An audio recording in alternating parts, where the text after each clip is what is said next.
Hello everyone, my name is Alexandra.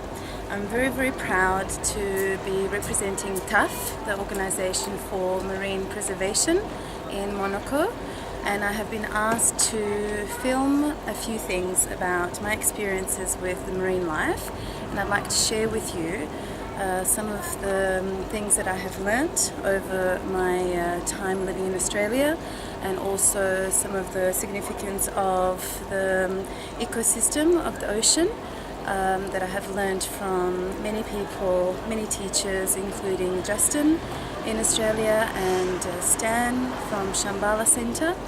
Hi everyone in Australia, love you! So I'd like to first start off with talking about the significance of the ocean. So the ocean actually teaches us about emotion. In a world of mental focus, which is our world now, we actually have to process things on a mental level, and that's changing, and the ocean will teach us, rather than to focus, to flow. So when you look at the ocean and the waves and how relaxed and peaceful the ocean can be, and then all of a sudden how you get 6-meter waves, it shows us the turbulence of life, and also how everything is always moving and changing, and that we should flow rather than be rigid. And the animals in the ocean, also part of the ecosystem of our planet, will also teach us, and they also have a purpose. So all animals are linked to a specific purpose, and also they have a crystal which they are connected to, and an essential oil. So I'd like to talk about the 7 big animals of the ocean, and there's 4 smaller animals. The 7 big animals are the humpback whale, the blue whale, the beluga whale, the dugong, the whale shark, the dolphin, and the great white shark. And the 4 small animals are the manta ray, the turtle, the seal, and crocodile or alligator. So I've had experience with 2 of these personally, with the turtle in Hawaii that came up to me in the ocean, and I was absolutely blessed and extremely happy that a turtle came up to me. Basically, it was the size of from my belly button all the way around my head, so quite big. And as I get excited with every little thing, I got really excited with this turtle, and it was just an amazing feeling of being blessed to be touched by an animal like that. The other experience that I've had in Australia is in WA, in Perth, also in Busselton, where a dolphin came up to me and did a circle around me, and that absolutely changed my life. I've worked with a lot of people in Australia, talking and educating patients. I'm an osteopath. I specialize in fluid biodynamic therapy, and I work a lot with educating children as well about the significance of talking and communicating with animals. That's my dog Max, who's crying here. So I would like to share with you the significance of these animals and the need for education, particularly for our beautiful children that are born absolutely pure and connected with animals.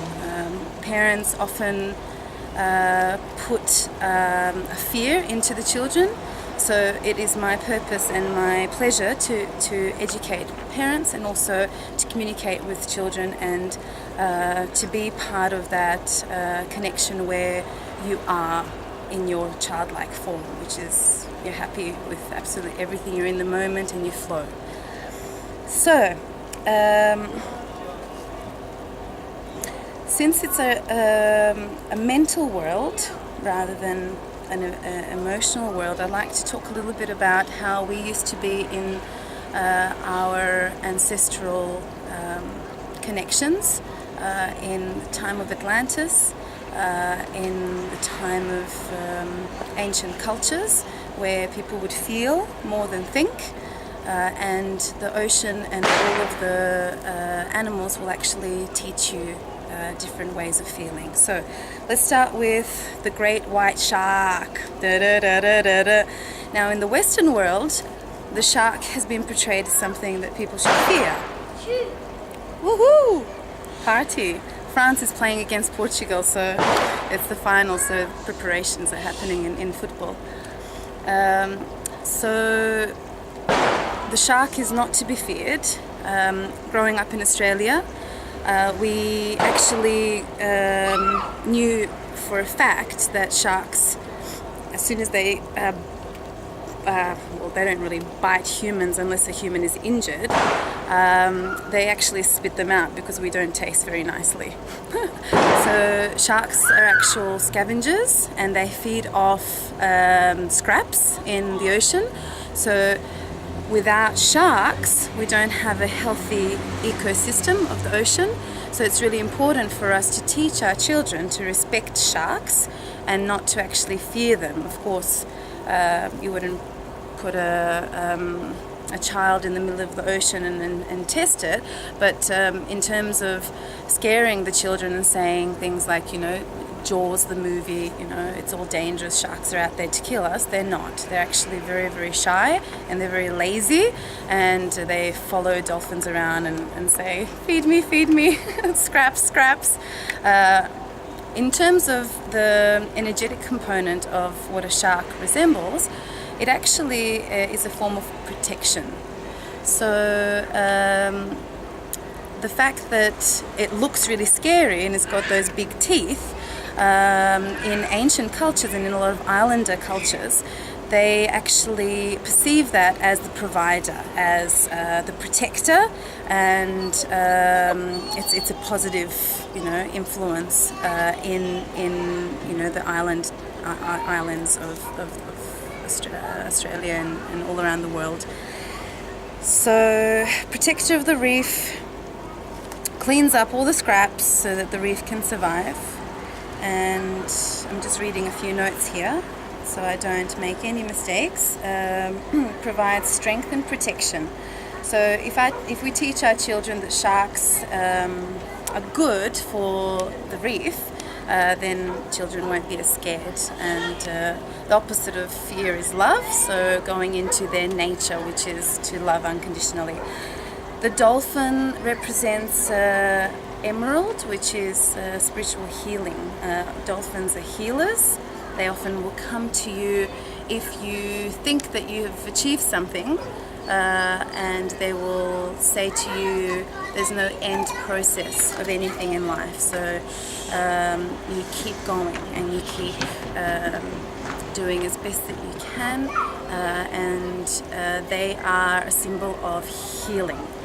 So if you see a dolphin, if there's any messages from a dolphin, they will teach you that keep going, keep healing. You know, life is absolutely beautiful. They're fun. They like to play. Again, being in your child state. Then we've got whale shark. A whale shark is an emotional warrior, and this is linked to Moldavite, which is a very, very powerful stone for the star children. Star children are basically the children who are born these days. I consider myself a star child because I feel and I'm in the moment and connected to nature. So communication with animals and connection is very important. These kids that are star children, they actually absorb a lot of information and a lot of energy, and they are the way they are regardless. So if the parents don't allow them to actually be their authentic self, they can blow up, and things like autism and behavioral issues and all sorts of things like that can actually come to the surface. So the whale shark is absolutely beautiful because it has a specific pattern on its body that resembles constellations. So and the sharks, these sharks in Australia have the same pattern and the ones overseas somewhere else have a different pattern. So it's very, very, very interesting how all that occurs. The dugong is connected to black coral, and it's basically light in the darkness. They are like the cows of the ocean, and they graze on seaweed. And for a lot of cultures, I just had to let go of Max because he was crying. See, I'm listening to him while I'm talking to you. A lot of cultures looked at this animal, the dugong, as a very, very sacred animal and a sacred stone, which is the black coral. Then we've got the beluga whale. Beluga whale is amazing because it's the stone linked to Larima, which is all about service. And as we know, humanity is all about service, being of service firstly to yourself and then to others. Helping as best as you can and doing the best that you can with what you know, and obviously the better information or truth you know, you do better. Living life all about service. So the hands that heal are holier than the lips that pray. So very, very important. The people who actually go out there and help others and be of service, they can obviously, make a lot of mistakes, but these people at least give it a go. So try to, be of service. This is the beluga whale teaching you to be of service as much as you can within your life. The blue whale represents the endless nature of the journey of life. It's a pure state of knowing. So it's linked to celestite, which is a stone of knowing. Not thinking, but knowing from here. They can be mistaken for submarines because they're huge, absolutely gigantic. But the good thing is they're on a rise, so about 9%, as Justin has talked about, are on the increase every year. People don't know why or how, but that's what's actually happening. So it's really, really important to know that no matter what happens in life, the universe will take care of itself. The oceans will take care of themselves. However, what we need to do is educate and preserve the knowing, the truth of communication with animals and what their actual purpose is. The humpback whale, last but not least, is connected with diamond. Diamond is basically one of the densest stone that actually absorbs a lot of light, and it embodies love. I was going to say something about all those women that get those diamond rings put on their finger.